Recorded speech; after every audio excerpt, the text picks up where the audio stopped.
Welcome to Conversation with Zaki Baruti, with your host, Zaki Baruti. And like always, I want to give a shout out to my biological family. What's happening? To the Universal African Peoples Organization family, what's going on? And to New Life Evangelistic Center family, headed by Reverend Rice. Keep up the great work. And a shout out to our cameraman, Bob. On that note, we'll have another great evening because in studio with me is a young man who I've just most recently met, who is an entrepreneur of Contemporary construction. And I'm speaking none other than Brother Nick Johnson. Hey, good morning. Okay, then.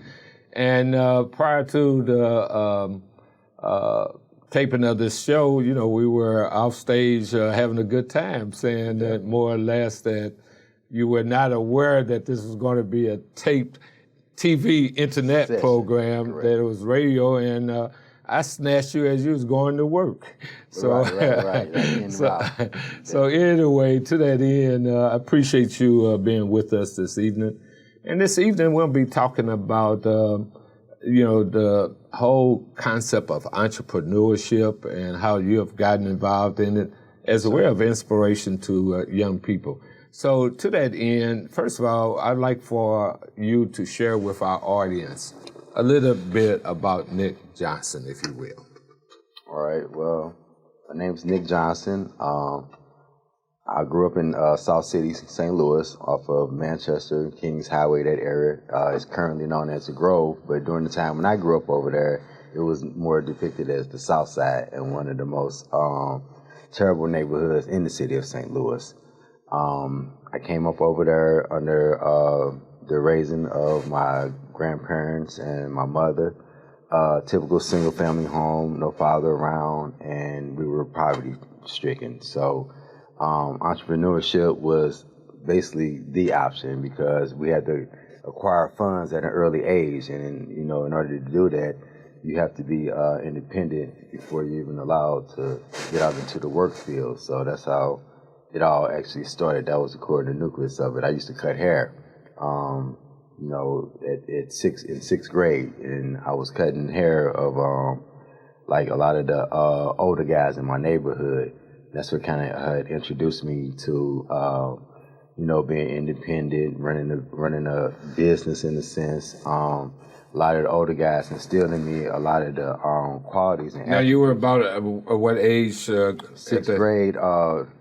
I was like right at 9 years old. So you were influenced by some of the neighborhood black business owners, or they weren't business owners; they were actually hustlers. Oh, hustlers. Okay. And then there were because there weren't a lot of black businesses in our neighborhood. You had like the corner store confectionery.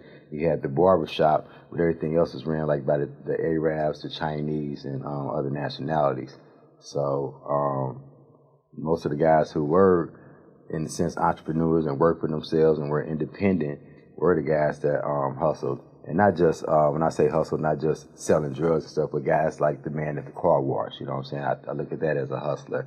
The guy who sold CDs on the corner, the guy that sold the incense and, people basically trying to survive and being actually entrepreneurs on a very basic level when they're selling their particular products. Okay, then. So, how many siblings were there? You made 4. It was 4 siblings, okay? Yes, sir. And you were making mention of being in a single home without a father. How was that psychologically in terms of the impact on you? What you say? Psychologically, at the time, it didn't have a big impact because it was the norm. It wasn't until it was a group of us, and we had one friend that had a dad, and as we got older and started drinking and really the conversations became more in depth, it was at that point, right around the time we were hitting puberty. And we was like, man, what is it like to have an old dude? You don't even want to got an old dude. He's like, you know what I'm saying? What y'all be doing? You know what I'm saying? Right. Do he be beating your ass for real? Like they say your daddy will do, you know what I'm saying? Or, how does it feel you know what I'm saying? If you get into something, you can call your daddy, you know what I'm saying? Right. We got to call each other, you know what I'm saying? But you got a grown man that, you know what I'm saying, that's got that authority and that maturity to be able to, you know what I'm saying, come and reconciliate a problem if need be. Like so at what age then were that kind of conversation taking place among you and your buddies about the lack of a father? It always did take place. Always from what age?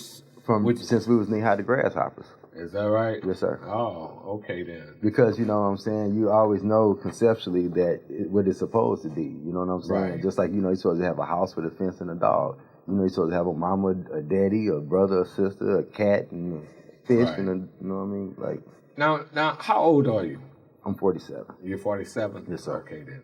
So with that said, I mean, in that we're exploring, you know, a reality that's in our community, sadly to say, too often than not, you know. What would you say as a response to that? How old you say you were? 47. 47, okay. What would be your message to our community around that issue of fatherhood lacking in our homes, or basically? First of all, to young men that don't have like if your father's not around, you need to understand the scenarios that have taken place and like by design for you not to have a father, so that you can be able to harness the emotion of anger, because that's one of the main emotions you're gonna feel, because it's like abandonment, and it's like you feel like, you know what I'm saying, you have no out, and like nobody's taking accountability for your existence. But you got to understand the situation and the scenarios that take place, like, you know, when like with the projects, and how, you know, the father couldn't be in the home in order for the mother to get welfare. Just how all the leaders that we did have, they've been assassinated. How our forefathers have been ridiculed, humiliated, emasculated, tormented, and that's traumatic. So when you deal, you got to understand the psychological condition of what your father might have been going through, the psychological condition of his father.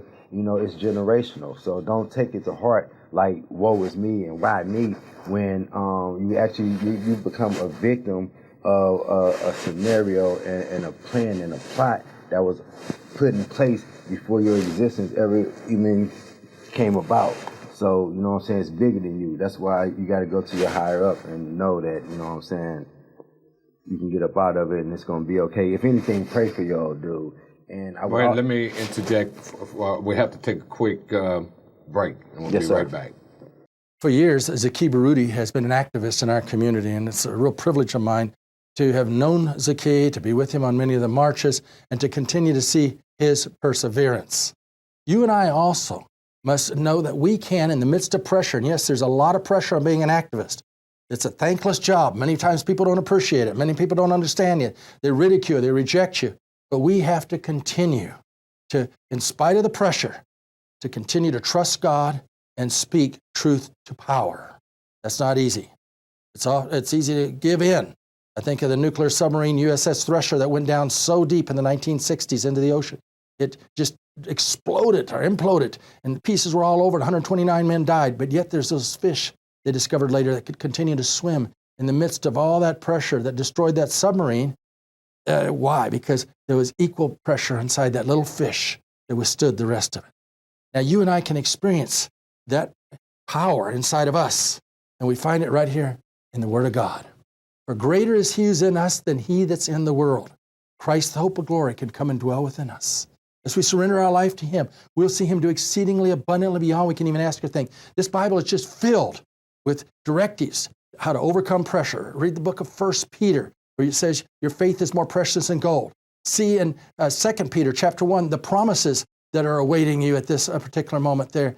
And continue to look at how the disciples overcame pressure in Acts chapter 5, even counting it all joy, as James chapter 1, verses 2 and 3 tells us, in the midst of pressure. It's right there in the Word of God. I'd encourage you to read the Word of God and let Christ's hope of glory come and dwell within you, because the pressures are becoming more and more intense at this particular time. But truly, you and I can be the activist, more than conquerors through Christ who strengthens us. Continue to persevere, never giving up or giving in, but continue to give it to God, moving forward, experiencing hope and help at this time.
Welcome back to Conversation with Zaki Baruti. In studio with me is a young man who I just mostly met and insisted that he had to come here and be on the show. So I snatched him this evening as he was on the way to work. And I'm speaking none other again of Nick Johnson. Yes, and Nick, on the other side of the break, we had been discussing the situation of families without fathers, and you were laying out the general cause of a lot of that in terms of this society and what it's done to our people. Like the underlying perpetration. Yeah, underlying situation. At the tail end, before the break, you was making mention of the need for young men who are in that, or males, shall I say, in that situation to offer a prayer for their fathers. Let's go further that. You think prayer is important? Definitely. Like, we need prayer like fish need water, you know what I'm saying? Because it's just like how Elijah Muhammad was saying in a video I just was watching the other day, like for the type of opponent that we're up against and the type of situation, it's like we outgunned, we outmanned, we out everything. And the only way you're going to win this is to be able to outthink your opponent. And with that being said, you got to go to the source. And who is the source? And, God governs all. And so why not cut the chase? And just go straight. I know that's right. Now, going back to entrepreneurship. Yes, sir. You were influenced early on by, the hustlers in the community and what have you. And early on, you said you were a barber? Yes, sir. At what age? Like 9 years old. At 9 years old? Yes, sir. Did you have grown men coming in and getting their haircut from Nothing but grown men. Okay, I want to say for real. Okay, for yes, real. Huh? I mean, like, the neighborhood that I'm from Southside, Manchester, Kings Highway area, and if you came up during the era between the 80s all the way up to, I would say, early 2000, if you haven't had your hair cut from me or my friend Dennis Norris, then you're not from that area. Like that's a part of that community's culture, haven't had your hair cut from me. And I thank God for the blessing and the gift and the talent and the skill, because I was never taught how to barber. I guess it's the type of learner I am. I learned from visually watching, because I had worked in a barbershop sweeping hair, and that's where I cultivated the skill on how to do it. Wow. And that skill, it carried me throughout the course of my life. I just recently put my clippers down maybe 2 years ago. So I made money and funded myself off of that one particular skill for multiple decades. I ran a shop. There was a time, and by the time I was 16, I had the keys and used to open and close the shop right there on Limp and Jefferson, across from, it used to be Zips, and now it's Rallies. So that's how long I was in the barbering game. If you're from the projects, the Peabody's, Cookie had heard about me, and he came looking for me and wanted me to work on his shop. And the shop that was over on Jefferson, they were kind of like competing and soliciting to me different amenities to try to get me at their shop. And this was all at 16. And anybody that's from the South Side can attest to anything that I'm saying. Like, it's fact, not fiction. So, they had the movie Barber Shop. I never did see it, but oh, yes, sir. I guess at an early age, starting from 9 all the way up, say through your teens and early 20s, you had a lot of heavy conversation, probably. Or would you say, yes, that sir. you heard? Yes, sir. That's how I was able to articulate my thoughts, because I didn't graduate. So I was going to ask in terms of your educational background, but go ahead, finish that thought. I'm sorry. Yeah, originally I didn't graduate, and I learned how to communicate because I had been a barber, and when you're a barber, you deal with a whole array of different men. Like the clients, your clientele, it's broad, it's vast. You got professionals, you got the guys that are from off the streets, you got young kids, you got teenagers in high school, you got junior high. So you get an opportunity to explore the different mindsets of all the various levels and stages of men. And that's kind of like with not having a dad, that's what I use to cultivate who it is that I am, who it is I desire to be based upon my experiences and my exposures when seeing these different individuals. Right. I'll take a little from you. I might like how you walk. I might like how you talk. And I might like your haircut. I put it all together, throw it in the pot, whip it, pull it out, put it in my heart, and then that's what I use to breathe. Fast forward to today, you say you're 47, right? Yes, sir. Are you a father? Yes, sir. Okay, are you in how many, you're a father of how many? I have 3 kids. I got 2 girls and 1 boy. Okay. Is it 2-parent home or? It's 2-parent home. My oldest daughter, she's 25. She graduated from SEMO. And I got 2 younger children. They just recently moved back here from New York. They were in New York for like the majority span of their upbringing. And since they've been back, we've been trying to like cultivate a relationship and hone it. But like with anything, with time and like it builds a wedge. So what I try to do is use my experiences and cultivate a strategy that I can concoct to kind of deter myself from falling in the same generational curses that me and my father and my father's father fell in. So it's an upstream battle, and but you'll persevere and oh, definitely. Yeah. On that note, though, we're gonna take another break. Behind me is the New Life Evangelistic Center administrative offices in Overland, Missouri, and this is where we shoot our shows for our worship shows and the Here's Help Network. It's also where Zaki Baruti and Bernie Hayes shoot their shows. You can find all of these shows at the New Life Evangelistic Center app, the NLEC TV app. You can also access them on your tablet or on your computer. And this is how you can stay up to date with all the things that New Life Evangelistic Center is doing. There are so many different programs that we've got going on, and God is doing many exciting things through partners like you. So if you want to support the work that New Life is doing, then please access and give through the app. You can go online at nlecstl.org or give us a call at 314-421-3020. Again, 314-421-3020. But this is the best way to get plugged into the amazing work that New Life is doing through people like you. And so there is something for you to get involved in today. And we are so thankful for our partners. Only through the grace of God and your gift are we able to bless others today. 2 Corinthians 5:17.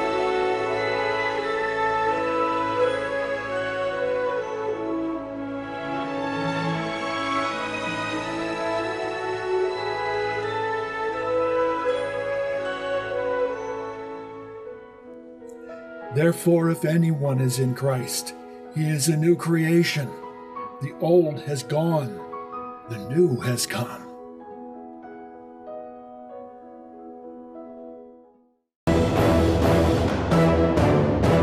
Welcome back to Conversation with Zaki Baruti. In studio with me is Nick Johnson. He's the president and founder of Contempo Construction. And prior, we've been looking at his life and the whole concept of family structure in our communities. And we want to get to the business side. Also, explain how you came into, how your company has come into existence and what does it do? My company came into existence because upon the birth of my daughter, my first child, I knew that I had to do something that was going to be conducive to her well-being. And I knew that I needed some stability. And so I always liked carpentry. And when I was in school, I was in the DSEG program. So that means I got bused from downtown out to Chesterfield. And I used to call it the money line. Because if you go from downtown, just on Manchester, if you go from downtown, you start at the projects, and then you end up all the way at the West County Mall. And you can see just the increase in the value of the properties. And so I used to always wonder, how would I be able to attain a nice home for me and my family, like what I saw the families that were in the communities where I was being educated at. And when I researched the prices, I was like, man, that's astronomical. because, you know, I knew money from the streets, you know what I'm saying, 10,000, 20,000, but when you came to a home, it was like 200, 300, 400,000. And I was like, man, how you gonna, you know what I'm saying, be able to do anything to acquire enough money to be able to just go and purchase a home? And it was like, the way I was taught in my upbringing through the youth groups and stuff like that, you know what I'm saying, like, you know, you create a job and you always explore and figure out the how. And so my thing was, how was that house built? And that's kind of like what really ignited, you know what I'm saying, my yearning and desire, like how I'm gonna get my mom a house. Because as many houses I need to buy, you know what I'm saying, and knowing that the home is the cornerstone of the family, it's like, man, ain't no way I'm gonna be able to buy enough houses quick enough within a lifetime to be able to, you know, accommodate my situation. Because at that time, I thought I was gonna get my grandma one, I thought I was gonna get my grandfather a bunch of rental properties and storefronts, because he liked commercial stuff and he was a businessman. I thought I was gonna get my uncle a house and get him a studio, get my mama a shop and get her a house. I was like, I'm gonna just be Bob the Builder, you know what I'm saying, or Leroy the Builder, James the Builder, you know what I mean? So that's how I got into it, because I knew that everybody around me needed a home. All our cribs was raggedy. Okay, so it's construction, so you building homes then? I do, I do it all, you know. I came up through the union, and you know, I do new construction, I do interior finishes, exterior finishes, anything pertaining to. Now, how long have you been established? It's funny, it's like, you know. As a company, you know. As a company, as construction. Probably the last 15 years, 20 years. So, economically, has it been good for you? Oh my God, it's been the best thing to ever have happened to me in regards to my independence and my financial stability. As a way for those who are listening, as it relates to entrepreneurship, what would be your message to them? Always like follow your dream, stay consistent in that same energy and those same aspirations and desires that you have for your boss. Have it for yourself. If you go to work and put in 8, why wouldn't you go home and do 12? Just, you know what I'm saying? And then think about the slaves. You know, when you think about how hard it is, or you feel like you can't persevere, or you feel like you're running out of breath, or, you know what I'm saying, you don't like how somebody talking to you, or you feel like you don't want to tolerate this type of treatment, or you don't want to endure. Think about how they had to endure, and they had no other options but endurance, and what they had to do in order to endure. You understand? Try to take on those same tactics and measures, apply that towards your business, put God first, and you'll be surprised and amazed at the outcome. I guarantee you that it'll be conducive to what you're seeking.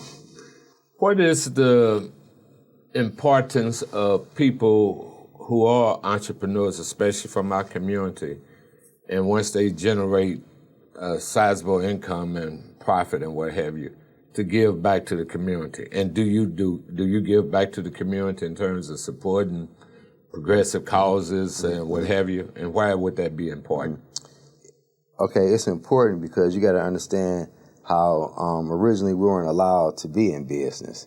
That was like taboo. Like look at Black Wall Street. Look how when businesses were trying to be, when our people did try to establish businesses and things that would be like of an economic gain to us, how that stuff was dismantled and how they were attacked and how many people lost their lives.